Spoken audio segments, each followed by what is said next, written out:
Hello guys, welcome to the students academy. सबसे पहले तो अगर आप लोगों ने हमारे चैनल सब्सक्राइब नहीं किया तो उसे सब्सक्राइब करना ना भूलिए, और अगर हमारी वीडियोस पसंद आए तो उसे लाइक और शेयर ज़रूर कीजिए। आज हम लोग CSS में पढ़ेंगे position properties, position of elements. ठीक है कि हम लोग एलिमेंट्स की पोजीशन को किस तरह से सेट कर सकते हैं। लास्ट लेक्चर में हम लोगों ने पढ़ा था मल्टीपल कॉलम लेआउट इन CSS। ठीक है, हम लोग उसी को लेकर आगे हम लोग पोजीशनिंग ऑफ एलिमेंट्स को करेंगे। ठीक है, पोजीशनिंग ऑफ एलिमेंट्स का क्या मतलब? इसका मतलब है कि आपके वेब पेज में जितने भी एलिमेंट्स हैं उनकी पोजीशन किस तरह से हो। ठीक है, तो सबसे पहले तो हम लोग मूव करते हैं। हम लोगों ने लास्ट लेक्चर में क्या कवर किया था? लास्ट लेक्चर में हम लोगों ने किया था कि हमारे पास एक बहुत बड़ा पैराग्राफ है और हम उसे कॉलम्स में डिवाइड करना चाहते हैं, तो CSS के थ्रू हम उसे कॉलम्स में डिवाइड कर सकते हैं। ठीक है, अब हम लोग चाहते हैं कि हम लोग ये जो हेडिंग 1 है इसकी हम लोग पोजीशन सेट करना चाहते हैं। ठीक है, पोजीशन कैसे सेट करना चाहते हैं कि ये आप लोगों के पास फिक्स्ड हो जाए, ये जो हेडिंग है ये आप लोगों के पास फिक्स्ड हो जाए, ये मूव ना करे। ठीक है, आप ऊपर आए या नीचे जाए, ये आप लोगों के पास फिक्स्ड होनी चाहिए। तो इसको हम लोग फिक्स्ड कर सकते हैं। किस तरह से कर सकते हैं? जस्ट आप लोगों ने लिखना होगा पोजीशन और आप लोग लिखते हैं फिक्स्ड।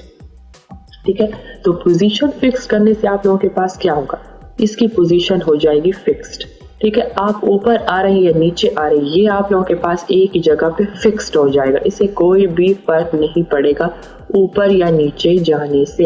देखिए, आप लोगों के पास बाकी जो डेटा है वो तो आप लोगों के पास ऊपर और नीचे जा रही है, पैराग्राफ जो है पूरा।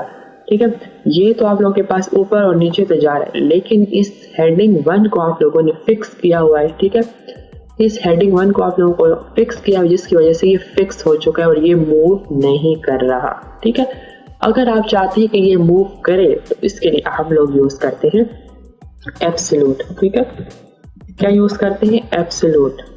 तो इसे हम लोग सेव कर देंगे।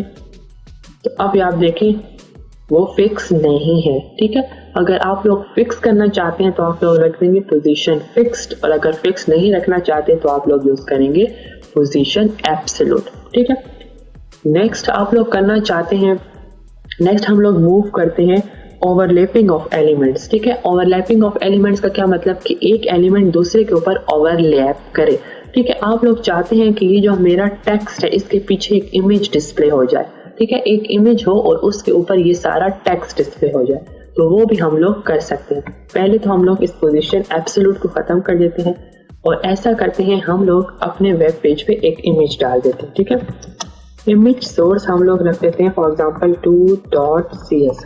ठीक है, क्या हम लोगों ने एक इमेज डाली, इसे सेव करके रन करके चेक करते हैं कि क्या होता है।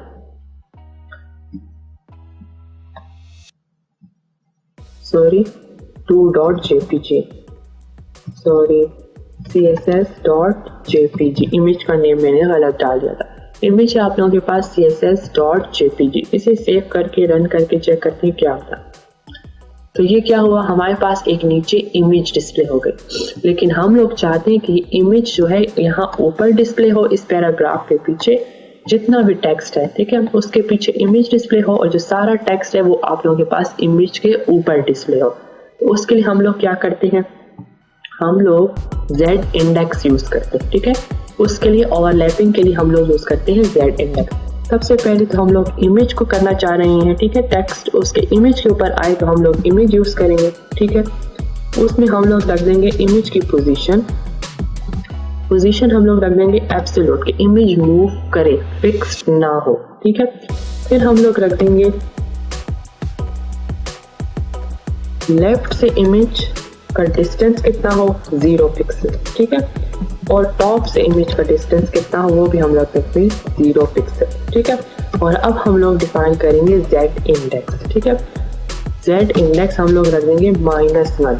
ठीक है, -1 का क्या मतलब कि इमेज आप लोगों के पास टेक्स्ट के पीछे डिस्प्ले हो। ठीक है, अगर आप लोगों ने आगे डिस्प्ले करनी है तो फिर आप लोग कर देंगे 1। ठीक है, पीछे करनी है ताकि हमें टेक्स्ट जो है इमेज के ऊपर नजर आए तो हम लोग कर देंगे -1। इसे सेव करके रन करके चेक करते हैं क्या होता है। ये देखिए, आप लोगों के पास इमेज है और उसके ऊपर सारा टेक्स्ट आपको नजर आ रहा है। ठीक है, लेकिन आप लोग चाहते हैं कि टेक्स्ट छुप जाए पीछे, तो उसके लिए अगर आप लोग यूज करेंगे फिर +1। +1 करने से क्या होगा, सारा टेक्स्ट आप लोगों के पास छुप गया, ठीक है। तो उसका तो फायदा नहीं है, ठीक है। हम लोग चाह रहे हैं कि टेक्स्ट नजर आए इमेज के ऊपर, तो हम लोग यूज करेंगे -1, ठीक है। तो इसको करके देखते हैं, ये देखें जितना भी टेक्स्ट आप लोगों के पास इमेज के ऊपर डिस्प्ले हो रहा है, ठीक है। तो ओवरलैपिंग के लिए हम लोग क्या यूज करते हैं, Z इंडेक्स, ठीक है। और पोजीशन हम लोग क्या यूज करते हैं, एब्सोल्यूट, के वो मूव करे, फिक्स्ड ना हो, ठीक है। तो आज हम लोगों ने CSS में क्या पढ़ा, पोजीशनिंग ऑफ एलिमेंट्स, हम लोग एलिमेंट्स की पोजीशन कैसे सेट कर सकते हैं, ठीक है। और ओवरलैपिंग कैसे कर सकते हैं एलिमेंट्स की। आज के लिए इतना ही, मिलते हैं नेक्स्ट वीडियो में। Thank you so much.